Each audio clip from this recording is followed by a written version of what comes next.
but whatever. So anyway, I find this hilarious. This is coming from the same company that pays to keep developers' game off of Xbox.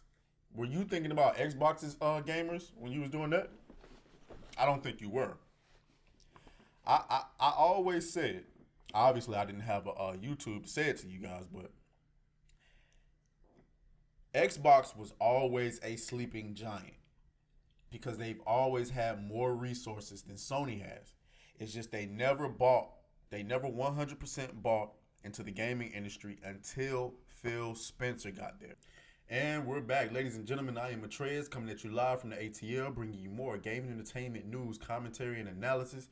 And today, we got to talk about Sony, PlayStation, Jim Ryan crying to the press about why the Activision deal with Microsoft is not good for business. Get into it.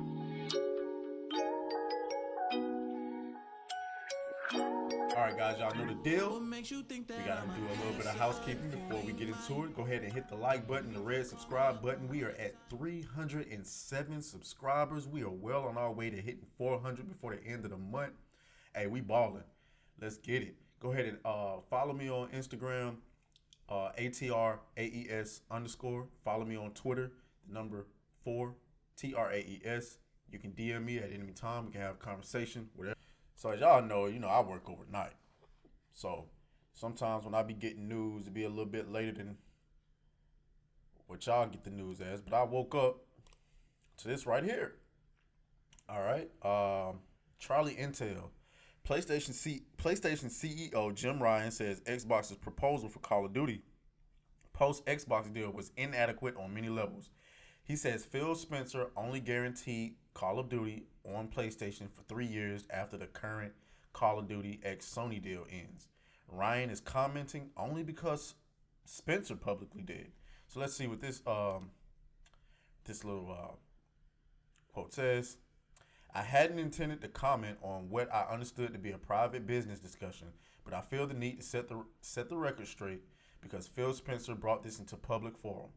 Microsoft has only offered for Call of Duty to remain on PlayStation for 3 years after the current agreement between Activision and Sony ends. After almost 20 years of Call of Duty on PlayStation, their proposal was inadequate on many levels and failed to take into account the impact on our gamers. We want to guarantee PlayStation gamers continue to have their highest quality of Call of Duty experiences, and Microsoft's proposal undermines this principle. I find this fucking ironic. Fucking ironic. Let's look into some of these replies. Wow, Phil Spencer and Microsoft lied. Who would have possibly guessed? I guess that's a fair point. Let's see. To make COD an exclusive isn't a horrible idea. I see the thought process though. Thinking people will buy an Xbox to play COD, but it's not about buying an Xbox. It's about you getting on Game Pass. Why would you do that, though? He shouldn't be scared, though, because Activision will lose lots of money if that were to do. You do recognize that Xbox is $1 trillion company, right? I think a lot of y'all not Xbox, Microsoft. I think a lot of y'all be forgetting that, but whatever. So anyway, I find this hilarious. This is coming from the same company that pays to keep developers' game off of Xbox. Were you thinking about Xbox's gamers when you was doing that? I don't think you were. I always said, obviously I didn't have a YouTube to say it to you guys, but Xbox was always a sleeping giant because they've always had more resources than Sony has. It's just they never 100% bought into the gaming industry until Phil Spencer got there. And he was able to convince Satya Nadella that, hey, Xbox can be the future if you invest in it.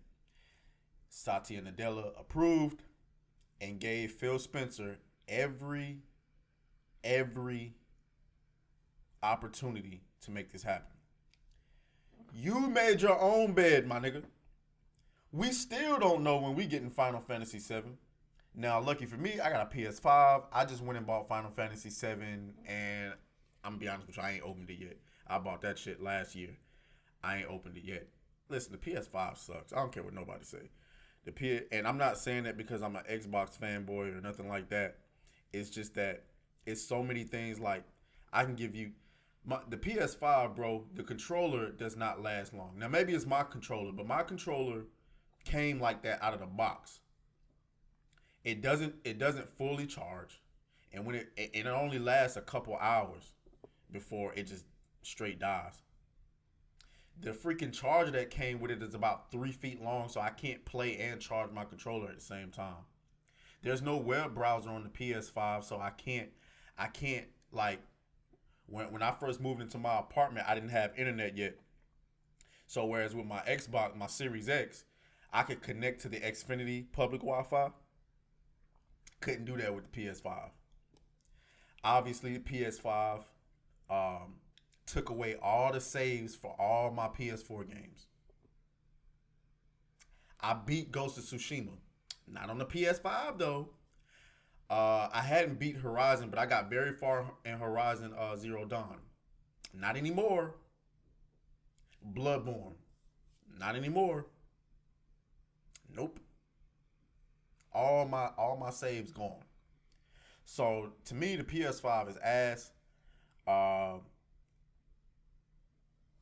mean, I don't know what to say, so that's why I prefer Xbox. But the games on the PS5 are better. But I don't know what Jim Ryan expected here. Like, come on, bro.